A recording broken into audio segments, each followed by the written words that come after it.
What's up, everyone? It's the Autistic Scyther here, and this is part 2 of top 14 favorite Fire Emblem bosses. If you're wondering about part 1, that video's up now, so I suggest if you want to see numbers 14 to 11, just take a look at that video and then come back to see the next at least 4 or 5 bosses on this list. Yeah, it's gotta be a multi-part entry. So, buckle in. That being said, without further ado, let's get back into it. Moving on next at number 10, we have Ein from Fire Emblem, the Binding Blade. Oh boy! Honestly, when it comes down to it, certain things would be mentioned, and while I was going to consider the Gaiden chapters where you get the legendary weapons from the Scouring, honestly, when you think about it, Chapter 12 of Binding Blade is kind of interesting for specific reasons. Granted, ever since Chapter 8, you do have the fact that you're facing off against both Rort and Arkard, who are two of the most cowardly individuals that you face off against, next to Narcian for specific reasons. However, that being said, I have to go with, considering Chapter 12, you basically look like you're going to finally take down Arkard, or Arcardo, as some people call him, and finally pay him back double for every bit of crap he put you through. Only for him to decide to just run off with his tail tucked in between his legs and leaving Ein in charge of the battle. This would kind of be somewhat of the more hated ones you'd think of, but honestly, I'd have to say, this is kind of one of the best decisions he had ever made.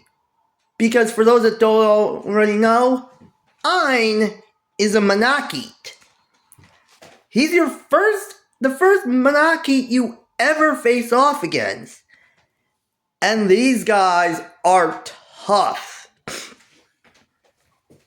Which really does say a lot since, well, honestly, many enemy Monachites are basically those that you would essentially have to face off against. And they will hit hard no matter who you face off against. Granted, this chapter you do end up recruiting 2 characters who will easily help you out. Well, somewhat. One, of course, being Ray, who is, of course, Lu's twin brother, who is a dark mage, and even though dark magic tomes are pretty heavy in the Elite titles, or the GBA titles, he has access to both Flux and later on Nosferatu, which can essentially be a very big help no matter what. As well as Cass, who has the ability to unlock the door. And that's it. Yeah, Cass gets outpaced by Cad easily enough. And it's not just that, but you also basically have like some worm slayers on your person. Or at least a worm slayer or 2 on your person. So honestly, it's very easy that Roy, Deke, or even Rutger, more or less the last one, would be easily enough to take out Ein. Granted, the fact that he's the only dragon unit, the only Monarchite on this list of favorite bosses, really does say a lot. And plus, if you're wondering where Narcian is, yeah, I didn't get to face off against him because of Arcadia. Yeah. Why did they have to make Arcadia?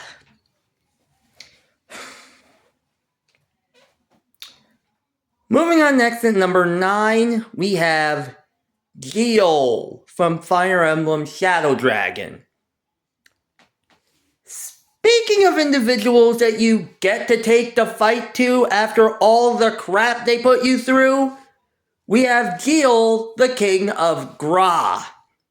And basically, this fight is a long time coming.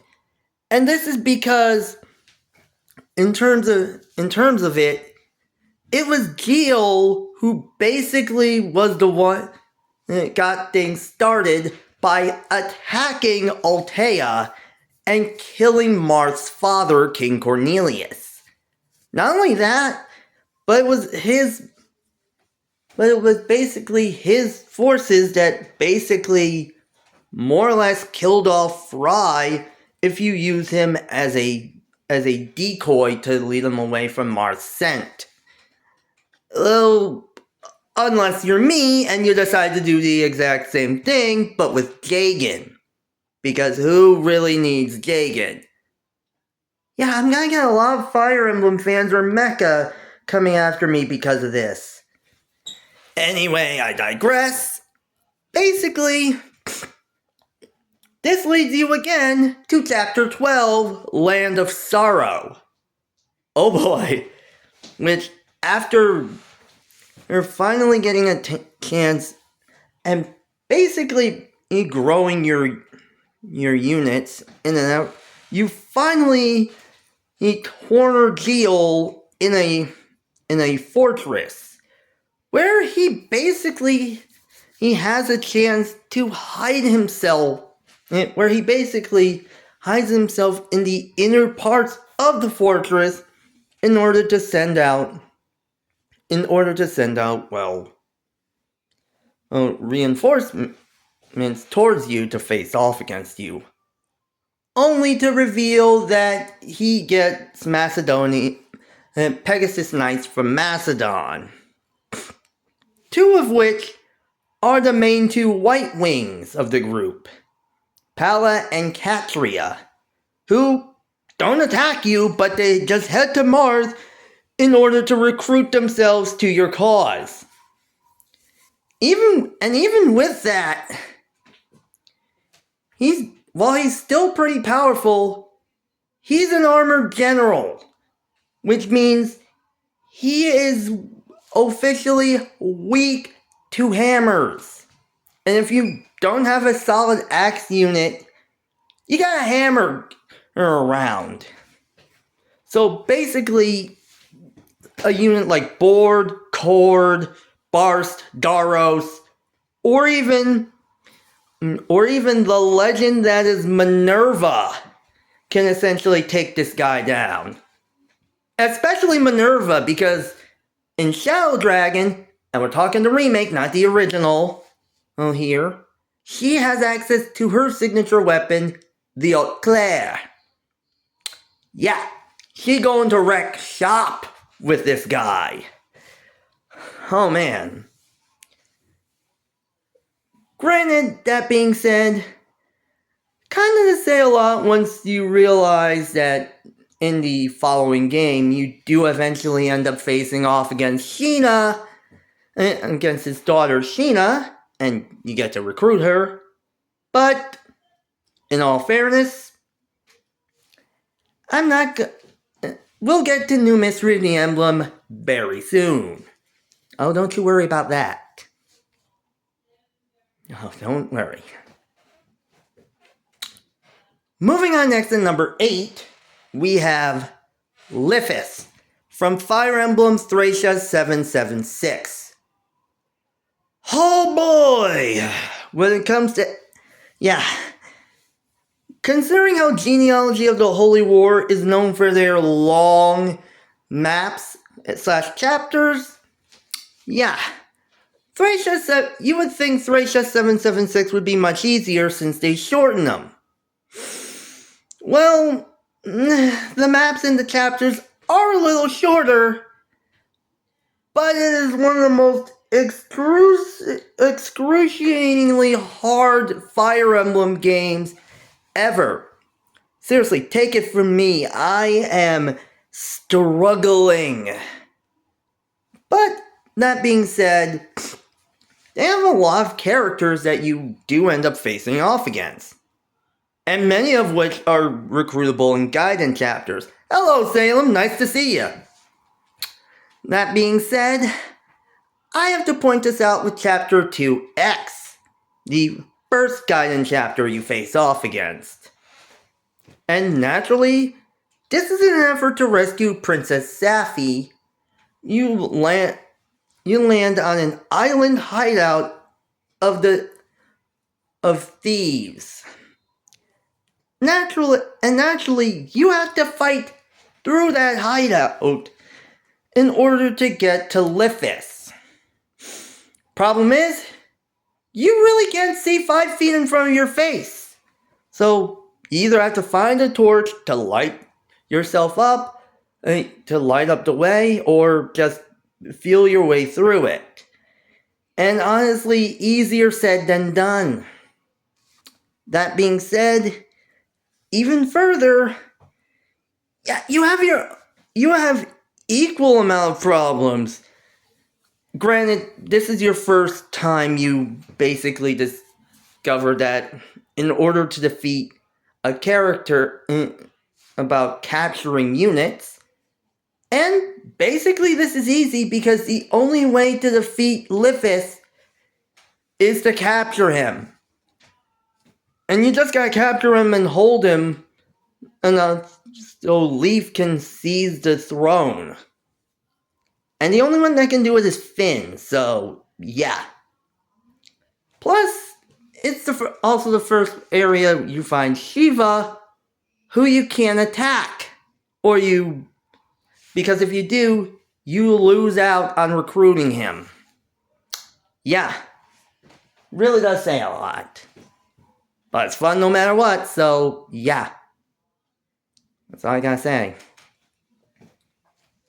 Moving on next at number 7, we have Grief from Fire Emblem Echoes, Shadows of Valentia. Yeah. Ironically, when it comes down to Echoes, this one was even harder. Mainly because you got Alm and Celica's pathway. So, honestly, it kind of depends on which pathway you choose. That being said, well, honestly, I had to choose Celica's pathway. Mainly because in Act 3, in terms of Alm's pathway, the only noticeable boss from that is, well, outside of Fernand and Berkut, is Tatara, who basically has turned Ilthea into a witch because of Kaga basically obsessed with mind-controlling little girls. That being said, Celica's pathway is both easier and harder, as you face off against not only more pirates, but eventually this leads you to Greece Citadel, who faces off against you in an effort to not only capture Celica, because, in his words, Lady Luck decided to ask him to the barn dance. And naturally, this chapter is one of the hardest, as not only are you facing against a cantor who can summon enemies that can easily swarm you, but you're facing off against witches, snipers in the rafters, and if Greece decides to grace you with his presence, he's basically facing off against you himself. And he is a dread knight. And he is a dread fighter, which are very resistant to magic. And considering how Celica's pathway has a lot of mages, yeah, it's gonna take you a lot of time to get to it. However, It is so satisfying when you defeat him. Just believe you me. Plus, you're able to get either Sonya and Dean afterwards, so it's not all that bad. So I gotta say. This will be continued in part 3.